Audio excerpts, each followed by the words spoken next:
السلام عليكم ورحمة الله تعالى وبركاته. الحمد لله رب العالمين. الصلاة والسلام على سيدنا أشرف المرسلين وعلى آله وصحبه أجمعين. أما بعد، أعوذ بالله من الشيطان الرجيم. بسم الله الرحمن الرحيم. الأخلاء يومئذ بعضهم لبعض عدو إلا المتقين. صدق الله العظيم. قال نبينا صلى الله عليه وسلم: الرجل على دين خليله فلينظر أحدكم من يخالل. صدق رسوله النبي الكريم. எல்லா புகழும் புகழ்ச்சியும் நம்மை படைத்தாலும் அல்லாஹ் ஒருவனுக்கே உரித்தாகுக. நமது நாயகம் உயிரினும் மேலான கண்மணி நாயகம் ஸல்லல்லாஹு அலைஹி வஸல்லம் அவர்கள் மீதும், அன்னார் வழிநடந்த அத்துணை ஸஹாபாக்கள், சுஹதாக்கள், சாலிஹீன்கள், நல்லோர்கள், வலிமார்கள், குறிப்பாக நாட்களில் சிறந்த நாளான ஜும்மா நாள் என்று ஜும்மா நாளின் தொழுகை நிறைவேற்றுவதற்காக விரைவாக வந்திருக்கும் நம் அத்துணை நபர்கள் மீதும், நீ இந்த அல்லாஹுவின் சன்னிதானத்தை தேடி வருகிற அத்துணை இஸ்லாமின் நல் உள்ளங்கள் மீதும் ஸலாத் எனும் கருணையும் ஸலாம் எனும் ஈடேற்றமும் உண்டாகட்டுமாக. ஆமீன். இன்னத்தீன இன்தல்லாஹில் இஸ்லாம். அல்லாஹ்விடத்தில் ஒப்புக்கொள்ளப்பட்ட மார்க்கம் என்றால் அது இஸ்லாம் மட்டும்தான். அந்த இஸ்லாமிய மார்க்கத்தில் வாழ்கிற நாம் இந்த இஸ்லாமிய மார்க்கத்திலே வஃபாத்தாகக்கூடிய பாக்கியத்தின் அத்தனை பேருக்கும் அல்லாஹ் வழங்குவானாக. ஆமீன். கண்ணியம் மிகுந்த அல்லாஹ்வின் நல்லடியார்களே, ஹிஜ்ரி 1446 ஆண்டின் ஜமாதில் ஆஹிரா என்கிற 6வது மாதத்தின் 2வது ஜும்மாவில் நாம் அமர்ந்திருக்கிறோம். அல்லாஹ் சுப்ஹானஹு தஆலா ஒரு மாபெரும் நிஅமத்தாளன், அற்புடையாளன். இந்த மனித சமூகத்திற்கு அல்லாஹ் கணக்கில் அடங்கா நிஅமத்துகளை அல்லாஹ் வழங்கி இருக்கிறான். நிஅமத்துகள் என்று பட்டியலிட்டும் என்றால் அது நீண்ட நீளமான பட்டியல். அதில் முதன்மையானது என்றால் அல் இஸ்லாம். நமக்கு அல்லாஹ் இஸ்லாத்தை தந்திருக்கிறானே, அதை விட மிகப்பெரிய நிஅமத் வேறு எதுவுமே இல்லை. ஆக ஒரு சிறந்த ஒரு மனிதனுக்கு கொடுக்கப்பட்ட நிஅமத்துகளிலே மிக உன்னதமான நிஅமத் என்றால் இஸ்லாம் என்கிற ஹிதாயத்து தான். அந்த ஹிதாயத்து தான் மிக சிறந்த நிஅமத். அதற்கப்புறமாக இது ஒரு மனிதனுக்கு அல்லாஹ் கொடுக்கிற நிஅமத்துகளில் இஸ்லாத்திற்கு பிறகு எதுவென்றால், அன்னலம் பெருமான் ஸல்லல்லாஹு அலைஹி வஸல்லம் அவர்கள் சொன்னார்கள், நான் தான் இறுதி நபி, எனக்கு பின் எந்த நபியும் இல்லை. அப்படி ஒருவேளை ஒரு நபி வருவதாக இருந்தால் அது உமராகத்தான் இருக்கும் என்றார்கள் ஸல்லல்லாஹு அலைஹி வஸல்லம். உமர் ரலியல்லாஹு அந்த அளவிற்கு மிக சிறப்பானவர்கள். அந்த உமர் ரலியல்லாஹு அவர்கள் சொல்லுகிறார்கள், மா உஅதி அப்துன் பஅதுல் இஸ்லாம் கைருன் மின் அஹி ஸாலிஹின். ஒரு மனிதனுக்கு கொடுக்கப்பட்ட நியமத்துகளில் மிக சிறந்த நியமத் என்றால், முதன்மையானது என்றால் இஸ்லாம் தான். அந்த இஸ்லாத்திற்கு பிறகு ஒரு மனிதனுக்கு அல்லாஹ் கொடுத்த மிக சிறந்த காரியம் எதுவென்றால் அஹுன் சாலிஹுன், நல்ல நண்பர்கள் என்றார்கள் உமர் ரலியல்லாஹு அன்ஹு. நல்ல நண்பன் தான் ஒரு மனிதனுக்கு இஸ்லாத்திற்கு பிறகு கிடைக்கப்பட்ட நியமத்துகளில் மிகச் சிறந்த நியமத் என்கிறார்கள் உமர் ரலியல்லாஹு அன்ஹு. நல்ல நண்பன் அந்த அளவிற்கு உன்னதமான ஒரு பாக்கியம். நமக்கு நல்ல நண்பன் கிடைத்து விட்டால் போதும், அதன் மூலமாக இந்த உலகத்தில் நேர்வழி பெற்று அல்லாஹ்வின் அன்பை பெற்று அல்லாஹ்வின் பொருத்தத்தை பெற்ற மக்கள் இருக்கிறார்கள். நல்ல நண்பனின் உதவியாலும் அவருடைய உபதேசத்தாலும் மிகச்சிறந்த வெற்றியை பெற்ற மக்கள் இங்கு இருக்கிறார்கள். ஆக இஸ்லாத்திற்கு பிறகு ஒரு மனிதனுக்கு கிடைக்க பெற இருக்கிற நியமத்தில் மிக சிறந்தது என்றால் ஒரு நல்ல நண்பன். எப்படி இஸ்லாம் அதை ஏற்ற மக்களுக்கு இந்த உலகத்திலும் மறு உலகத்திலும் சாதகமாக இருக்கிறதோ, ஏற்காத மக்களுக்கு எப்படி பாதகமாக இருக்கிறதோ அதே போன்று நட்பும் இருக்கிறது என்கிறார்கள் உமர் ரலியல்லாஹு. நல்ல நட்பு இந்த உலகத்திலும் சரி மறு உலகத்திலும் நமக்கு சாதகமாக இருக்கும். அதே நேரத்தில் தீய நட்பு இந்த உலகத்திலும் மறு உலகத்தில் நமக்கு பாதகமாகத்தான் இருக்கும். அதை அல்லாஹ் திருமறையிலே சொல்கிறான், அல் அஹில்லாவு யௌமஇதின் பஅதுஹும் லிபஅத். நாளை மறுமையிலே சில நண்பர்கள் அங்கு அதுவும் எதிரிகளாக மாறி நிற்பார்கள். இந்த உலகத்தில் அவர்கள் நண்பர்களாக இருக்கலாம், நாளை மறுமையில் அவர்கள் எதிரிகளாக நிற்பார்கள். இல்லல் முத்தகீன், இறையச்சமுடைய நல்ல நண்பர்களை தவிர என்று அல்லாஹ் சொல்கிறார். அப்ப இறையச்சம் கொண்டிருக்கிற நல்ல நண்பர்கள் அங்கேயும் நண்பர்களாக வெற்றி பெறுவார்கள். ஆனால் தீய நண்பர்கள், இந்த உலகத்திலே தன் வாழ்க்கையை தீய நட்பாக்கி கொண்ட தோழமை கொண்ட நண்பர்கள், அவர்கள் நாளை மறுமையில் எதிரிகளாக மாறி நிற்பார்கள் என்று அல்லாஹ்வே திருமறையில் சொல்கிறார். இந்த வசனத்திற்கு இப்னு அப்பாஸ் ரலியல்லாஹு அன்ஹு, கத்தாதா ரலியல்லாஹு அன்ஹு, முஜாஹித் ரஹ்மத்துல்லாஹ் அவர்கள் 3 பேரும் சொல்கிறார்கள், இறையச்சமுடைய நல்ல நட்பை தவிர இந்த உலகத்தில் ஏற்பட்ட எந்த நட்பாக இருந்தாலும் அது நாளை மறுமையில் எதிர்நிலையில் தான் இருக்கும், எதிரியாகத்தான் இருக்கும் என்கிறார்கள் 3 பேர். அப்ப இறையச்சமுடைய நல்ல நட்பு இந்த உலகத்திலும் வெற்றியை தரும், நாளை மறுமையில் வெற்றியை தரும். இறையச்சம் இல்லாத, பரிசுத்தம் இல்லாத தீய நட்புகள், அல்லாஹ்விற்கு மாறு செய்பவர்கள் நாம் கொண்டிருக்கிற அந்த தீய நட்பு இந்த உலகத்தில் நமக்கு சாதகமாக இருக்காது, மறு உலகத்திலும் சாதகமாக இருக்காது. அந்த நல்ல நட்பு இஸ்லாத்திற்கு பிறகு மிக உன்னதமான நியமத். அந்த நியமத்தை நாம் எப்படி பெற வேண்டும்? அதற்கான நிபந்தனைகள் என்ன? இமாம் நவவி இமாம் அவர்கள், ஷாஃபி இமாம் அவர்கள், அபு ஹனீஃபா ரஹ்மத்துல்லாஹ் அவர்கள் 3 பேரும் சொல்கிறார்கள், நல்ல நட்பை பெற இஸ்லாத்திற்கு பிறகு உன்னதமான நியமத்தாக இருக்கிற நல்ல நட்பை பெற 3 நிபந்தனைகள் உண்டு. முதலாவது அல் ஹுப்பு ஃபில்லாஹ் வல் புக்து ஃபில்லாஹ். இந்த உலகத்தில் நீங்கள் யாரை நட்பாக்கி கொள்ள வேண்டும் என்று நினைக்கிறீர்களோ முதல் நிபந்தனை இதுதான். அந்த நட்பு அல்லாஹ்விற்காக இருக்க வேண்டும். நீங்கள் படுகிற கோபம் அல்லாஹ்விற்காக இருக்க வேண்டும். உங்கள் தோழமை அல்லாஹ்விற்காகவும் அல்லாஹ்வுடைய ரசூலுக்காகவும் இருக்க வேண்டும். உங்கள் விலகல், ஒருவரிடமிருந்து நீங்கள் விலகிச் செல்கிறீர்கள் என்றால் அந்த விலகலும் அல்லாஹ்விற்காகவும் அல்லாஹ்வுடைய ரசூலுக்காகவும் இந்த இஸ்லாத்திற்காகவும் இருக்க வேண்டும். இதுதான் முதல் நிபந்தனை. பெருமானார் ஸல்லல்லாஹு அலைஹி வஸல்லம் அவர்கள் சொன்னார்கள், அஹப்புல் அஅமாலி இலல்லாஹ். அல்லாஹ்விடத்தில் அமல்களில் மிக பிடித்தமானது அஃதலுல் அமால், சிறந்த அமலும் எதுவென்றால் அல் ஹுப்பு ஃபில்லாஹ், ஒருவரை அல்லாஹ்விற்காக பிரியப்படுவது, வல் புக்து ஃபில்லாஹ், ஒருவரை அல்லாஹ்விற்காக கோபப்படுவது. இதுதான் அல்லாஹ்விற்கு பிடித்தமான மிக நற்செயல் என்கிறார்கள் ஸல்லல்லாஹு அலைஹி வஸல்லம். அபூ ஹுரைரா ரலியல்லாஹு அவர்கள் அறிவிக்கிறார்கள், முஸ்லிம் என்கிற கிரந்தத்திலே 4656வது ஹதீஸாக பதிவு செய்யப்படுகிறார். ஒரு மனிதர் தன் நண்பரை சந்திப்பதற்காக செல்கிறார்.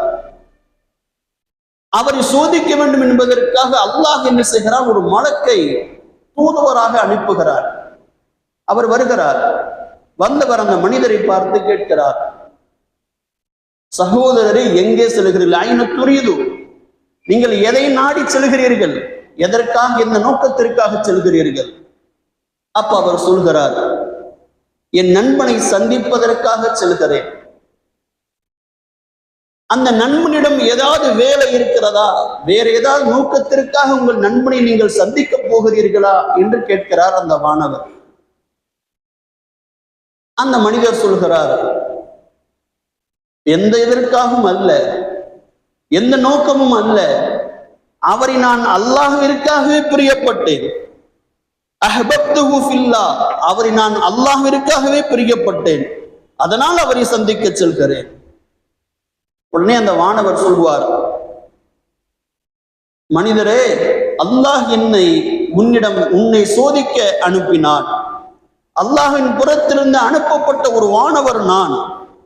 நீ உன்னுடைய நண்பனை அல்லாஹ்விற்காக மட்டுமே நேசித்தாய் அல்லவா? அதனால் அல்லாஹ் உனக்கு ஒரு செய்தியை சொல்ல சொன்னான். அஹப்பக பிஅன்னல்லாஹ தஹப்பக கமா அஹபப்துஹு ஃபீஹி. நீ எப்படி அந்த நண்பனை அல்லாஹ்விற்காகவே நேசித்தாயோ அது போன்று அல்லாஹ் உன்னை நேசிக்கிறான், அல்லாஹ் உன்னை விரும்புகிறான், அல்லாஹ் உன்னை அன்பு செய்கிறான் என்று செய்தியை உன்னிடம் அல்லாஹ் சொல்ல சொன்னான் என்று அந்த வானவர் சொன்னதாக அபூ ஹுரைரா ரலியல்லாஹு அவர்கள் நமக்கு அறிவிக்கிறார்கள். எவ்வளவு பெரிய உன்னதமான பாக்கியம் என்று பாருங்கள். நீங்கள் யாரிடம் நட்பு கொள்ள வேண்டும் என்று நினைக்கிறீர்களோ முதல் நிபந்தனை இதுதான், நீங்கள் அல்லாஹ்விற்காகவே நட்பு கொள்ள வேண்டும். அவரிடம் வேறு எந்த நோக்கத்திற்காக நட்பு இல்லாமல், பணத்திற்காகவோ அல்லது அதிகாரம் நமக்கு வர வேண்டும் என்பதற்காகவோ இன்னும் பிற காரணங்களுக்காகவோ அல்லது சுகங்களுக்காகவோ நட்பு கொள்ளாமல் அவர் சிறந்த மனிதர். அவர் அல்லாஹ்விற்கு மாறு செய்யாமல் வாழ்கிறார். அவர் அல்லாஹ்விற்கு மாறு செய்யாமல் அல்லாஹ்வோடு பரிசுத்தமாக வாழ்கிறார். அதனால் நான் நட்பு வைக்கிறேன் என்று நான் நட்பு வைக்கிற பொழுது அது அல்லாஹ்விற்கு மிக பிடித்தமான அமலாக இருக்கிறது. அதை அல்லாஹ் விரும்புகிறான். அப்படிப்பட்டதை அல்லாஹ் விரும்புகிறான். அப்படி ஒருவர் அல்லாஹ்விற்காக அன்பு கொள்வதால், ஒருவர் அல்லாஹ்விற்காக நேசம் கொள்வதால், தோழமை கொள்வதால் அவருக்கு கிடைக்கிற பாக்கியங்களை பெருமானார் ஸல்லல்லாஹு அலைஹி வஸல்லம் அவர்களே சொல்கிறார்கள்.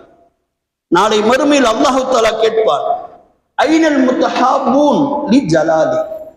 என் கண்ணியத்திற்காக மட்டுமே இந்த உலகத்தில் தோழமை கொண்டார்களே அவர்கள் எங்கே? எனக்காக மட்டும் ஒருவரை நேசம் கொண்டார்களே, தோழமை கொண்டார்களே அவர்கள் எங்கே போனார்கள்? அவர்களை அழைத்து வரப்படும். அல்லாஹ் சொல்வான், அல் யௌம அதில்லுஹும் ஃபீ தில்லி யௌம லா தில். நிழலே இல்லாத இந்த நாளில் என் நிழலில் உங்களுக்கு இடம் தருகிறேன், வாருங்கள் என்று அவர்களை அழைத்துக் கொள்வான் என்றார்கள் ஸல்லல்லாஹு அலைஹி வஸல்லம். இந்த உலகத்தில் அல்லாஹ்விற்காக ஒருவரை நேசிக்கிறோம் என்றால் நாளை மறுமையில் நிழலே இல்லாத நாளில் அல்லாஹ் தன்னுடைய நிழலை தருகிறார். எவ்வளவு பெரிய பாக்கியம் என்று பாருங்கள். இன்னொரு முறை நபிகள் நாயகம் ஸல்லல்லாஹு அலைஹி வஸல்லம் அவர்கள் சொன்னார்கள், நாளை மறுமையில் அல்லாஹ் கேட்பானாம், லீ முத்தஹாபூன ஃபீ ஜலாலி லஹும் மனாபிரு மின் நூர். நாளை மறுமையிலே இந்த உலகத்தில் யார் அல்லாஹ்விற்காக ஒருவரை நேசித்தார்களோ, வேறு எந்த நோக்கமும் அல்ல, அவர் சிறந்த மனிதர், வணக்கசாலி, அல்லாஹ்வை நேசிக்கக்கூடியவர், அதனால் அவரை நேசிக்கிறேன் என்ற நோக்கத்திற்காக மட்டும் ஒருவர் யாரை தோழமை கொண்டாரோ, நட்பு பாராட்டினாரோ அவர் எங்கே? அவருக்கு நான் இதோ ஒரு மிகப்பெரிய ஒளியாலான பிரகாசமான இருக்கிற இந்த சிம்மாசனத்தை நான் தர இருக்கிறேன் என்று அல்லாஹ் சொல்வார். அந்த சிம்மாசனத்தை பார்த்து நபிமார்களும் ஷஹீதுகளும் என்ன செய்வார்கள்? ஆசைப்படுவார்கள். இது போன்ற ஒரு சிம்மாசனம் எனக்கு கிடைக்காதா என்று ஆசைப்படுவார்களாம். அந்த அளவிற்கு ஒரு உயர்தரமான ஒளியாலான பிரகாசமான சிம்மாசனத்தை அல்லாஹ் தர இருக்கிறான் என்றார்கள் ஸல்லல்லாஹு அலைஹி வஸல்லம். எவ்வளவு பெரிய உன்னதமான அற்கொடை என்று பாருங்கள். அப்ப அல்லாஹ்விற்காக ஒருவரை நேசிக்க வேண்டும். நீங்கள் தோழமை கொள்வதற்கு முதல் நிபந்தனை இதுதான். ஒருவர் வணக்கசாலியா, அல்லாஹ்விற்கு மாறுபடாத வாழ்க்கையை வாழுகிறாரா, பரிசுத்தமான எண்ணத்தோடு வாழ்கிறாரா, அல்லாஹ்வின் பொருத்தத்தை தேடி வாழ்கிறாரா, அவர்தான் தோழமை கொள்வதில் முதல் சாய்ஸ் அவர்தான். நீங்கள் அவரைத்தான் நீங்கள் உங்கள் தோழமையாக நீங்கள் சூஸ் பண்ண வேண்டும். அப்படி நீங்கள் தேர்ந்தெடுத்தீர்கள் என்றால் நீங்கள் அல்லாஹ்வுடைய அன்பை பெறுகிறீர்கள். இரண்டாவது, அல்லாஹ் நிழலே இல்லாத மறுமை நாளில் தன்னுடைய நிழலை உங்களுக்கு தர இருக்கிறான்.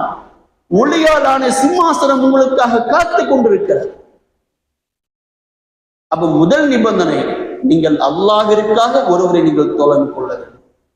இரண்டாவது, நீங்கள் யாரை தோழமை கொள்கிறீர்களோ அவர் நல்ல மனிதரா, சாலிகான மனிதரா, தீய பழக்கத்திற்கு அடிமையாகாத, அல்லாஹ்விற்கு மாறு செய்யாத மனிதராக இருக்கிறாரா என்று நீங்கள் சோதித்து பார்க்க வேண்டும். பெருமானார் எவ்வளவு தெளிவான வாக்கியத்தோடு சொல்லுகிறார்கள் பாருங்கள். அபுதாவதிலே 4832 ஹதீஸாக இந்த ஹதீஸ் பதிவு செய்யப்படுகிறது.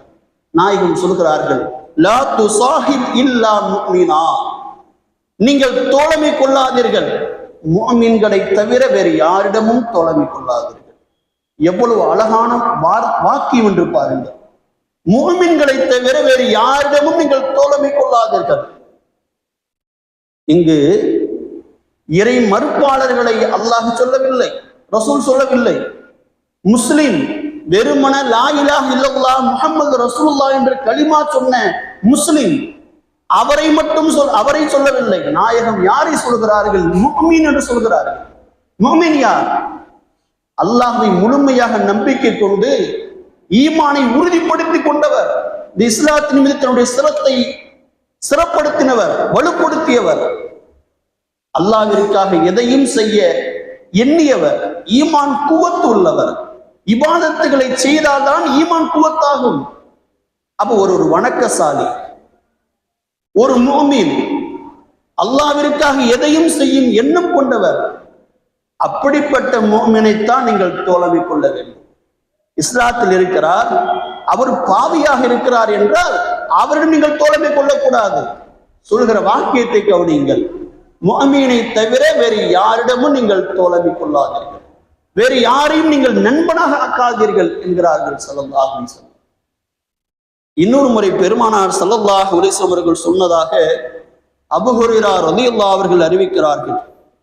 திருமிதியிலே பதிவு செய்யப்பட்டிருக்கிற அந்த ஹதீஸ், அர்-ரஜுலு அலா தீனி ஹலீலிஹி, ஒரு மனிதன் தன்னுடைய நண்பனின் மார்க்கத்தில் தான் இருப்பான். ஒரு மனிதன் தன்னுடைய நண்பன் எப்படியோ அப்படித்தான் இருப்பான். இந்த வாக்கியத்தை சொன்னது ரசூலுல்லாஹ். நீங்கள் புக்கில் யாராவது ஒருவர் சொல்லிவிட்டார் என்று நீங்கள் நினைத்து பார்க்க வேண்டாம், இது ரசூலுல்லாஹ் சொன்னது. ஒரு மனிதன் தன் நண்பனை போன்றுதான் இருப்பான். ஃபல்யன்துர் அஹதுக்கும், அதனால் உங்களில் ஒருவர் சிந்திக்கட்டும், மையுகாலி, நாம் யாரை நண்பனாக தேர்வு செய்ய வேண்டும், நாம் யாரிடம் தோழமை கொள்ள வேண்டும் என்பதை அவர் சிந்தித்து பார்க்கட்டும் என்கிறார்கள் ஸல்லல்லாஹு அலைஹி வஸல்லம். அப்போ ஒரு மனிதன் தன் நண்பனை போன்றுதான் இருப்பார். அதனால் நீங்கள் யாரை நண்பனாக நினைக்கிறீர்களோ அவர் எப்படிப்பட்டவர் என்பதை நீங்கள் சிந்தனை செய்து பாருங்கள். யோசித்து நீங்கள் நண்பனாக ஒருவரை நீங்கள் ஆக்கிக் கொள்ளுங்கள். மற்ற காரணங்களுக்காக நீங்கள் நட்பை ஏற்படுத்திக் கொள்ளாமல், அவர் அல்லாஹ்விற்கு வழிபட்டு வாழ்கிறாரா, அவருடன் நீங்கள் தோழமை ஏற்படுத்திக் கொள்ளுங்கள்.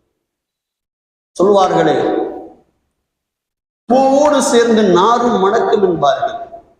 அதுபோன்றுதான் நாம் யாரோடு சேருகிறோம் என்பதை பொறுத்து தான் நம்முடைய வாழ்க்கை அமைய இருக்கிறது. நாம் யாரோடு சேரப்போகிறோம், நம் தோழமை யாரோடு, நம் நண்பன் யார். நல்ல நண்பனோடு சேர்கிற பொழுது நம் வாழ்க்கையும் நல்லதாக மாறும். மழைத்துளி சிப்பிக்குள் விழுந்தால் அது முத்தாக மாறுகிறது. அதை கடலில் கலக்கிற பொழுது உப்பு நீராக மாறுகிறது. அதுவே சாக்கடையில் கலக்கிற போது அது அசுத்தமாகிறது. அது போன்றுதான் நாம் யாரோடு சேர இருக்கிறோம், யாரோடு தோழமை கொள்ள இருக்கிறோம், யாரோடு சேர இருக்கிறோம். சேருகிற நபர் யார்? அவர் நல்ல மனிதரா? அல்லாஹ் ரசூலுக்கு கட்டுப்பட்டு தன் வாழ்க்கை அமைத்துக் கொண்டவரா என்று நாம் சிந்தித்து சேர்கிற பொழுது நாமும் பரிசுத்தமானவராக மாறிவிடும். ஒரு பாவி, பெரும்பாவங்களை செய்பவர், வட்டிக்கு விடுபவர், மது குடிப்பவர், அவரிடம் நாம் ஏன் தோழமை ஏற்படுத்திக் கொள்ள வேண்டும்? ஏற்படுத்திக் கொண்டீர்கள் என்றால் அவர் செய்கிற தீங்குகளும் பாவங்களுக்கும் நீங்களும் ஒரு நாள் அடிமையாக மாறி போகலாம். அப்ப நீங்கள் யாரை நீங்கள் நண்பனாக தேர்ந்தெடுக்க போகிறீர்கள்? உங்கள் அத்தனை பேருக்கும் தெரியும், இந்த உலகத்தில் மிக சிறந்த மனிதர்கள் யார்? நபிமார்களுக்கு பிறகு, ரசூல்மார்களுக்கு பிறகு இந்த உலகத்தில் பிறந்த எல்லா மனிதர்களை காட்டிலும் யார் சிறந்தவர்கள்? சஹாபாக்கள், அண்டலம் பெருமானாரோடு தோழமை கொண்ட தோழர்கள். எதனால் அவர்கள் சிறந்தவர்கள்? பெருமானாரோடு அவர்கள் பார்த்து, பெருமானாரிடம் ஈமான் கொண்டு, பெருமானாரிடம் இஸ்லாத்தை ஏற்றுக்கொண்டு, பெருமானாருக்கு கொஞ்ச நேரமாவது தோழமையை ஏற்படுத்திக் கொண்டவர்கள், நட்பாக்கி கொண்டவர்கள், அவர்கள் தான் மிக சிறந்தவர்கள். எதால் அவர்கள் சிறப்பு பெறுகிறார்கள்? பெருமானாரோடு தோழமையால் அவர்கள் சிறந்த மனிதர்கள். அந்த சஹாபாக்களிலே மிக சிறந்த மனிதர் யார்? முதல் இடம் யாருக்கு? அபூபக்கர் ரலியல்லாஹு. எதனால் அவர்களுக்கு? ஒவ்வொரு நபிக்கும் ஒரு சித்திக் என்கிற உற்ற நண்பர் இருப்பார். அதுபோல் முஹம்மது ஸல்லல்லாஹு அலைஹி வஸல்லம் அவர்களுக்கு உற்ற நண்பர் என்றால் அபூபக்கர் ரலியல்லாஹு. அப்ப பெருமானாரோட உற்ற நண்பர் என்பதால் தான் இந்த உலக மக்களிலே மிக சிறந்த முதல் இடத்தை பிடித்தார்கள் அபூபக்கர் ரலியல்லாஹு. அந்த சஹாபாக்களுக்கு பிறகு இந்த உலகத்தில் சிறந்தவர்கள் யார்? தாபியீன்கள். தாபியீன் என்றால் யார்? சஹாபாக்களை பார்த்து, பெருமானாரை பார்த்து பெருமானாரோடு தோழமை கொண்டார்கள் அல்லவா, அவர்களோடு இவர்கள் என்ன செய்தார்கள்? பார்த்து இஸ்லாத்தை ஏற்றுக்கொண்டு அவர்களோடு தோழமை கொண்டார்கள். அதனால் மிக சிறந்த மனிதர்கள். தாபீன்கள் சிறந்த மனிதர்கள். எதால்? சஹாபாக்களோடு நட்பு கொண்டதால். அந்த தாபீன்களுக்கு அப்புறம் யார் சிறப்பானவர்கள்? தபோ தாபீன்கள். தபோ தாபீன்கள் யார்? சஹாபாக்களை பார்த்து சஹாபாக்களோடு தோழமை கொண்டார்களே தாபீன்கள், அவர்களோடு இவர்கள் தோழமை கொண்டார்கள். அதனால் இவர்கள் சிறப்பு பெற்றவர்கள். அப்ப நாம் யாரோடு சேரப்போகிறோம், நாம் யாரோடு நட்பு பாராட்டப் போகிறோம், அதை வைத்துதான் இந்த உலகத்திலும் மறு உலகத்திலும் நமக்கு என்ன தரஜா கிடைக்க போகிறது என்று அர்த்தம். சொர்க்கத்திற்கு செல்லக்கூடிய பிராணிகள் 10 என்றார்கள் ஸல்லல்லாஹு அலைஹி வஸல்லம். சொர்க்கத்துக்கு செல்ல போகிற 10 பிராணிகள், அதில் ஒன்று குகைவாசிகளின் நாய் என்றார்கள் ஸல்லல்லாஹு அலைஹி வஸல்லம். ஒரு நாய் சொர்க்கத்திற்கு போகிறது, குர்ஆனில் இருக்கிறது. ஒரு நாய் சொர்க்கத்திற்கு செல்ல இருக்கிறது. எதனால் செல்கிறது தெரியுமா? அஸ்ஹாபுல் கஹ்ஃப் என்கிற குகை தோழர்கள் என்று ஒரு வரலாறு குர்ஆனில் இருக்கிறது. ஒவ்வொரு வெள்ளிக்கிழமை சுபஹ் தொழுகைக்கு பிறகும் கஹ்ஃப் என்கிற சூறாவை நாம் ஓதுகிறோம். அந்த சூறாவில் சொல்லப்படுகிற இளைஞர்கள், அந்த இளைஞர்கள் அந்த ஊருடைய அரசனை எதிர்த்து அல்லாஹை மட்டும்தான் நாங்கள் இறைவனாக ஏற்றுக்கொள்வோம் என்று நம்பி அந்த ஊரை விட்டு ஓடி ஒரு குகையில் ஒளிந்து கொண்டார்கள். அந்த குகையில் இருக்கிற பொழுது இந்த கூடவே இந்த நாயும் இருந்தது. குகைவாசிகள் என்கிற அல்லாஹ்வை ஏற்ற உற்ற தோழர்கள், அவர்களோடு இந்த நாய் தோழமை கொண்டதால் இந்த நாய் சொர்க்கம் செல்ல இருக்கிறது என்றார்கள் ஸல்லல்லாஹு அலைஹி வஸல்லம்.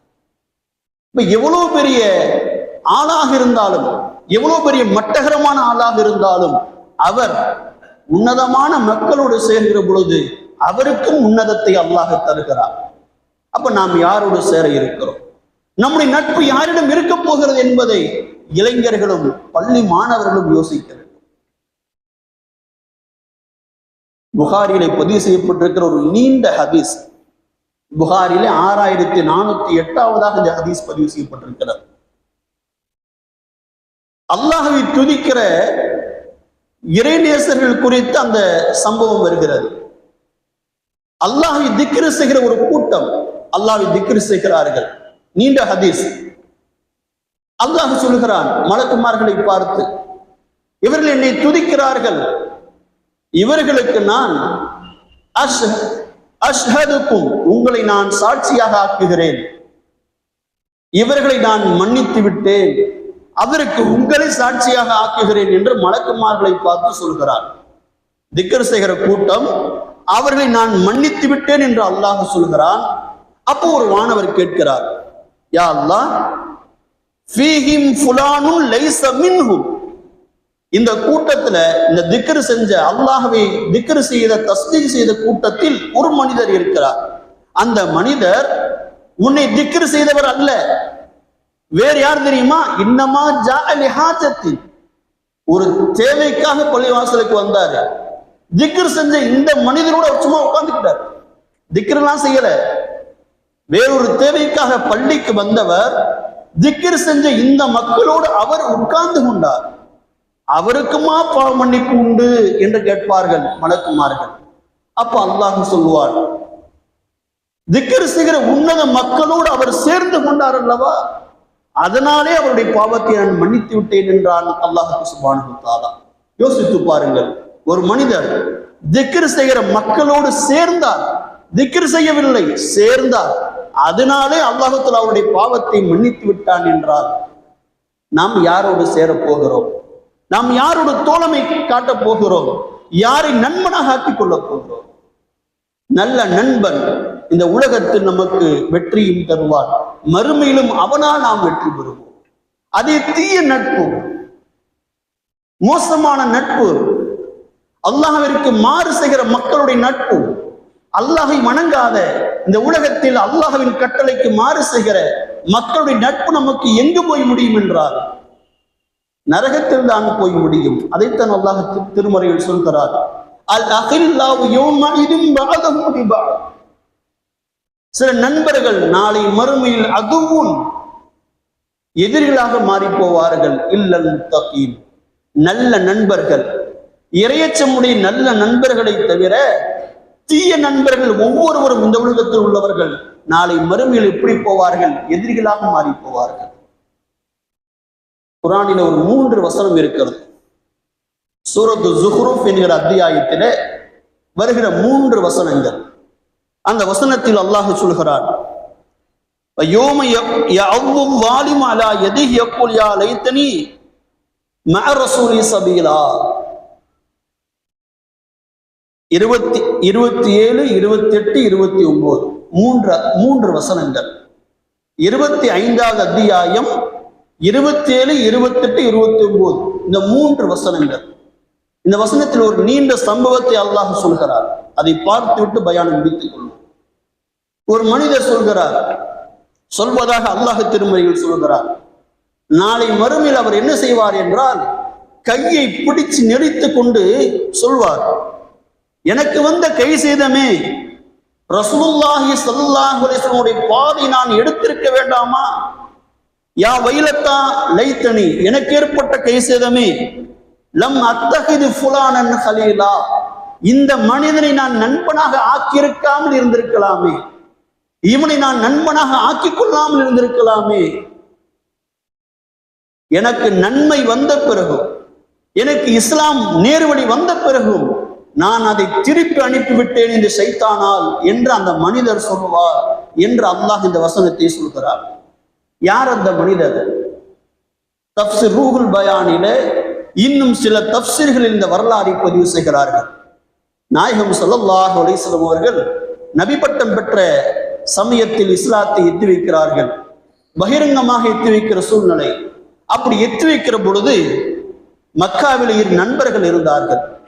உபய் இப்னு கலஃப், உக்பத் இப்னு அபி முஈத் அப்படிங்கிற 2 நண்பர்கள். 2 பேரும் ரொம்ப க்ளோஸ். இவனை விட்டு அவன் இருக்க மாட்டான், அவனை விட்டு இவன் இருக்க மாட்டான். வியாபாரம் சென்றாலும் இந்த 2 பேர் தான் செய்வார்கள். எங்கு போனாலும் இந்த 2 பேரோடு தான் இருக்கும்.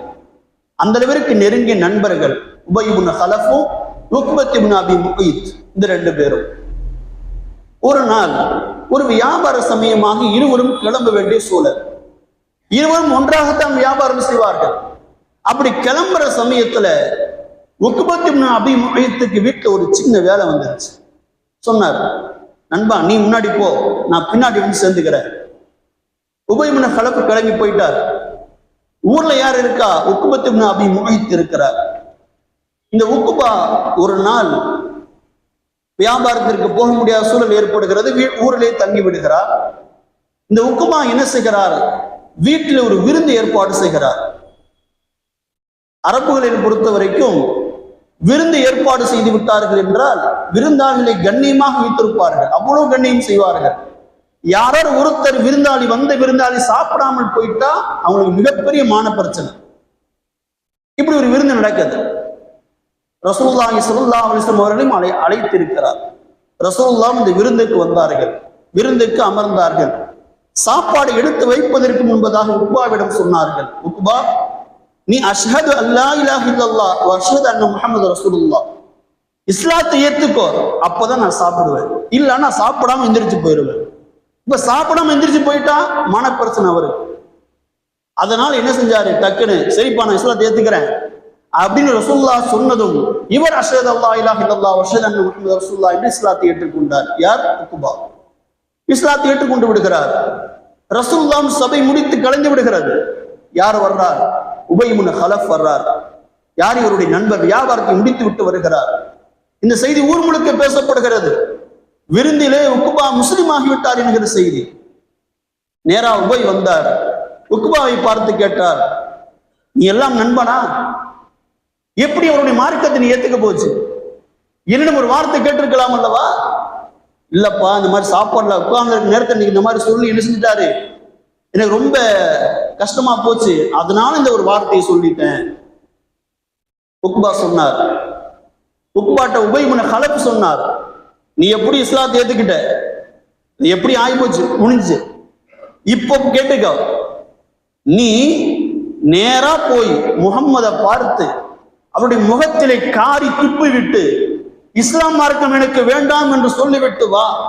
அப்படி வந்தால் நீயும் நானும் நண்பன், இல்லை என்றால் கிடையாது. நட்பல்லவா? என்ன செய்கிறார் இவன்? நட்பு எப்படியும் இரண்டு பேர் என்ன நெருங்கி நண்பர்கள். நட்புக்காக என்ன செய்கிறார் இந்த உபை, இந்த உக்பா என்ன செய்கிறார், வேகமாக செல்கிறார். சென்று ரசூலுல்லாஹை பார்த்து மூஞ்சிலே காரி துப்புகிறார். இன்னும் நிறைய நீண்ட சம்பவம். காரி துப்புகிறார். துப்பி விட்டு, நான் இஸ்லாத்தை ஏற்கவில்லை, ஏற்றுக்கொண்டதை நான் மறுத்து விடுகிறேன், எனக்கு தெய்வம் யார் என்றால் லாத்து முஸாம் தான் என்று சொல்லிவிட்டு வந்து விடுகிறார். அந்த மனிதர் தான், அந்த உக்பா தான் நாளை மறுமையில் இப்படி கதறுவான் என்று அல்லாஹ் சொல்கிறார். அவன் தான் நாளை மறுமையில் கையை பிடித்து கொண்டு சொல்வான், ரசூலுல்லாஹ்வுடைய பாதை நான் தேர்ந்தெடுத்திருக்க வேண்டாமா, இந்த உக்பாவை, இந்த உபையை நான் நண்பனாக எடுத்துக்கொள்ளாமல் இருந்திருக்கலாமே, இஸ்லாமிய ஹிதாயத் எனக்கு வந்த பிறகும் நான் அதை விட்டு விட்டேனே என்று அந்த மனிதன் கதறுவான் என்று குர்ஆனில் அல்லாஹ் சொல்கிறார். பாருங்கள், தீய நட்பு இஸ்லாம் அவருக்கு கிடைத்த பிறகும் அதை விட்டு விலகி சென்ற காரணமாக அமைந்து விட்டது. அதுபோலத்தான் நாம் கொள்கிற நட்பு நல்ல நட்பாக சாலிகான மனிதரை சார்ந்து இருந்தது என்றால் நாமும் சாலிகான மனிதராக மாறுவோம். அதே நேரத்தில் நம்முடைய நட்பு அல்லாஹ்விற்கு மாறு செய்கிற, அல்லாஹை வணங்காத, இஹ்லாஸ் இல்லாத மனிதனோடு நம்முடைய நட்பை சேர்த்து கொண்டோம் என்றால் நாமும் இந்த உலகத்தில் நஷ்டப்படுவோம், நாளை மறுமையில் நஷ்டப்படுவோம். அதனால் நாம் யாரை தேர்ந்தெடுக்க போகிறோம்? பள்ளி மாணவர்கள், கல்லூரி மாணவர்கள் இருக்கிறீர்கள், யோசியுங்கள், உங்கள் நண்பன் யார்? நீங்கள் யாரை நண்பனாக ஆக்கிக் கொள்ள போகிறீர்கள்? உங்கள் நண்பன் எந்த பாதையில் செல்கிறான் என்று யோசித்து பாருங்கள். கல்லூரி நேரத்திலே துஹர் தொழுகைக்கு யார் முன் வருகிறார் என்று பாருங்கள். அப்படி துஹர் தொழுகைக்கு யார் முன் வருகிறானோ அப்படி நண்பனாக ஆக்கிக் கொள்ளுங்கள். இன்றைக்கு நாம் செய்தித்தாளில் பார்க்கிறோமே, போதை மருந்து வித்து, கஞ்சா வித்து மாட்டிக்கொண்ட முஸ்லிம் நபர்கள் என்ற முஸ்லிம் பெயர்களோடு பல கல்லூரி மாணவர்களின் பெயர்கள் வருகிறது. அந்த மாணவர்களோடு நீங்கள் சேர்ந்தீர்கள் என்றால் நீங்கள் எதை நோக்கி போவீர்கள்? அல்லாஹை மறந்துவிட மாட்டீர்களா?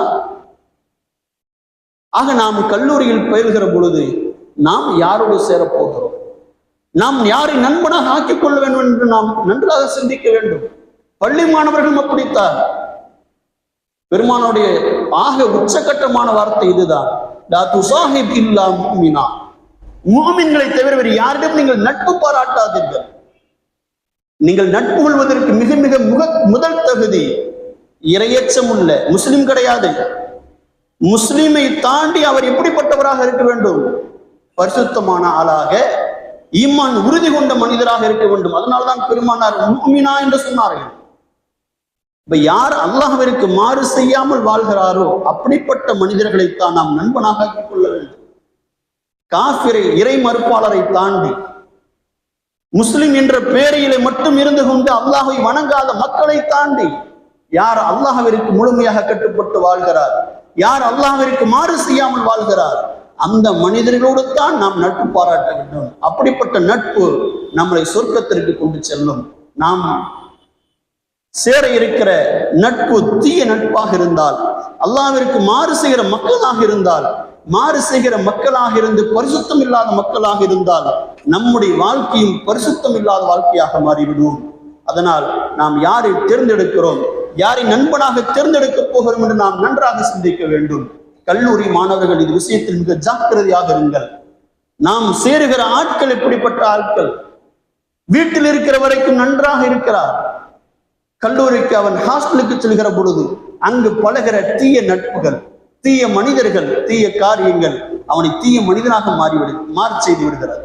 அதனால் நாம் பிள்ளைகளிடம் ஒவ்வொரு நாளும் கேட்க வேண்டும், கல்லூரியில் என்ன நடந்தது, பள்ளி வகுப்பில் என்ன நடந்தது, உன் நண்பர்கள் யார் யார், நீ சேருகிற ஆள் யார், அவனை குறித்து என்னிடம் சொல் என்று நாம் ஒவ்வொரு பேரண்ட்ஸும் கேட்க வேண்டும். வர்றான் போறான் என்று நாம் அதை கண்டுக்காமல் விட்டு விடுகிற பொழுது அவன் யாரிடம் சேருகிறான் என்று நமக்கு தெரியாமல் இருக்கிறது. அவன் நட்பு யார், நட்பு வட்டாரம் யார் என்பது தெரியாமலே நமக்கு போய்விடுகிறது. அதனால் பிள்ளைகளும் மாணவர்களும் யாரையிடம் சேருகிறேன் என்று நீங்கள் ஜாக்கிரதையாக இருக்க வேண்டும். அதே நேரத்தில் நாமும் பெரியவர்கள் நம்ம பிள்ளை யாரிடம் சேர்கிறது, யாரோடு நட்பு பாராட்டுகிறது, அவன் தவறான நட்பு வட்டாரத்தில் சேர்ந்திருந்தான் என்றால் அவனை சீர்படுத்தி ஓவராக கண்டிக்காமல் அவனிடம் நாம் அமைதியாக அமர்ந்து பேசி அவனிடம் நாம் பாசத்தோடு பேசி அவனுக்கு நாம் புரிய வைக்க வேண்டும். இளைஞனாக ஆகிவிட்ட எந்த பிள்ளையிடம் நீங்கள் கண்டித்தீர்கள், சத்தம் போட்டீர்கள் என்றால் அவன் என்றைக்கும் உங்கள் வழிக்கு வரமாட்டார். அன்பால் தான் நீங்கள் இளைஞர்களை திருத்த முடியும். வீட்டை விட்டு வெளியே அனுப்புவதால், கெட்ட வார்த்தைகளால், மோசமான வார்த்தைகளால், மனம் புண்படுகிற வார்த்தைகளால் திட்டுவதால் உங்களுடைய பிள்ளைகள் மாறப்போவதில்லை. இஸ்லாத்தை காண்பியுங்கள், வணக்க வழிபாடுகளை காமியுங்கள். என்னோடு வா தொழுகு என்று சொல்லுங்கள், என்னோடு வந்து அமர்ந்து நல்ல விஷயங்களை படி என்று சொல்லுங்கள், அவன் மாறலாம். ஒவ்வொரு கண்டிப்பால் உங்கள் பிள்ளைகள் என்றைக்கும் திருந்த போவதில்லை. நீங்கள் அவர்களிடம் நீங்கள் நண்பராக மாறுங்கள். ஒவ்வொரு தந்தையரும் தம் பிள்ளைகளின் நண்பராக இருக்க வேண்டும். நீங்கள் நண்பராக இருந்தால்தான் நேர் வழியை நீங்கள் காட்டுவீர்கள். அதனால் வாழ்கிற காலத்தில் நல்ல நண்பர்களோடு சேருவோம், நல்ல நண்பர்களோடு நாளை மறுமையில் சுவனத்தில் ஒன்றாக இருப்போம். அந்த பாக்கியத்தை உங்களுக்கும் எனக்கும் அல்லாஹ் ரஹ்மான் தரட்டுமாக. அஸ்ஸலாமு அலைக்கும்.